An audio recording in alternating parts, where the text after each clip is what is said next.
No, I looked at the executive education programs, which you call as the EDP, MDPs at that time. It's also a very eclectic mix, variety of subjects. So what is your experience? Is any memorable programs which you, like you said about SIP? Yeah. Are there any programs which stand out? Which stand out more to me, if I can give some specific instance. Most of these courses were for people who are relatively senior in the government. The first IS groups, after about 6 or 7 years of their having assumed positions after they pass out from Dehradun, they used to be sent here, and I presume to Ahmedabad and Calcutta also, because the government felt that it was an important thing to do. Right. All of them would definitely want to have a career progression in the public sector then, because it was very, very important. So people like me who could teach what happens in factories or in corporate world were much more sought after than people those were sectoral specific. Actually, it should have been the other way. But instead of that, they would come to us, because all of them had an eye for the golden apple which hung in this public sector. I think that was the reason. And the incident I want to talk about was how we also learned. There was one course where we held, which was primarily with Indian Railway Services officers. I want to mention two things out of this course. So since I was going to teach these IRS officers, at that time, there was one, I don't know what type of faculty this, they were sort of honoris faculty who had retired from government service, or even this Professor M.N. Srinivas, very famous, eminent faculty, or I don't know, emeritus. So there was one person called Mr. Baliga. He used to be the chairman of the railway board. So I went to Professor Baliga and said that, I have to teach this, and this is my specialty. So he said, okay, let me give you a challenge.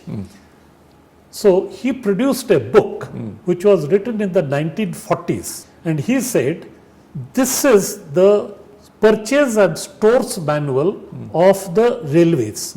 Mr. Bannerjee, I am going to challenge you.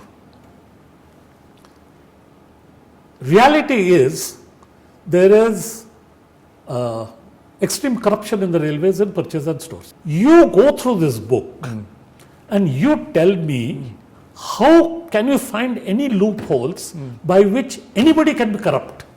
Not massively, even small. So, I felt Mr. Baliga was much older and, we used to look to them like that. So I said, sir, you really mean that? He said, yes, I really mean that. Because you people, you are new people, you do all this materials management you talk about. To me, materials management is purchase and stores. I don't know why it is called materials management. So I went through that book, and I dare say if that manual is followed, there is no way you can be corrupt. Wow. No way you can be. It's far tighter than all our computer systems. Okay.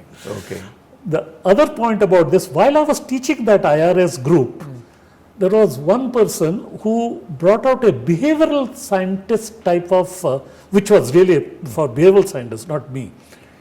He said, have you been to Madras station? He was the superintendent of the Madras station. I said, yes, of course I've been. He said, do you see that they dragged that trolley, which is a four-wheel trolley, and it makes such a noise, such a racket and things like that? I said, yes, certainly I know that. So he said, why do you think so? I said, I have no idea. He said, do you know something? They are expressing their frustration and they are expressing their masculinity with that action. Now, and then there was a discussion on this, etc. But it is still seared in my memory. I would never forget. It had nothing to do with what I was teaching them.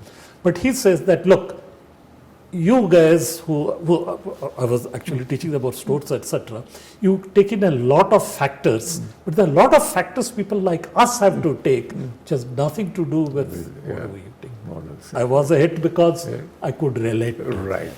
A long corporate experience. Long and corporate experience. Being in the trenches helped. Being in the trenches, and moreover, we used to have actual problem solving sessions.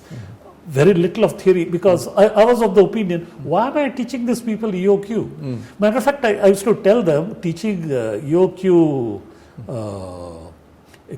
since your EOQ means economic order quantity. So all this has got zero relevance. I had specialized in quantitative techniques, stochastic processes, non-linear programming and things like that when I was a student. When I came to reality, zilch use was all that knowledge for me. Okay. So I had to learn from bottom up. Okay. And of course, fortunately for us, computers had just then been introduced. And TELCO was the first company in the country to introduce computers. We used to work on 1401 computers, program in autocoder, an assembly language. A joint autocoder assembly language is what we used to program in. So fortunately, we had to do the computers and things like that.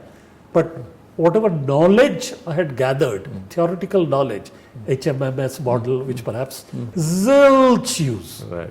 One of the first things I remember while teaching a production planning course for PGP, production management course for POMA, we used to call it, for PGP first year, I brought out some engineering terms like annealing, tempering, what is a forging, what is a casting, and I said, look, some of you may hit the manufacturing floor, in which case, I know you guys have done engineering, but I'm sure you don't know what these things are.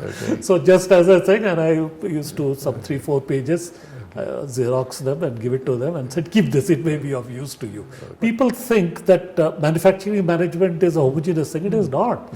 A chemical factory has nothing to do with an automobile factory or a steel mill. A steel mill, what has to do with a pharmaceutical company? So it's totally different.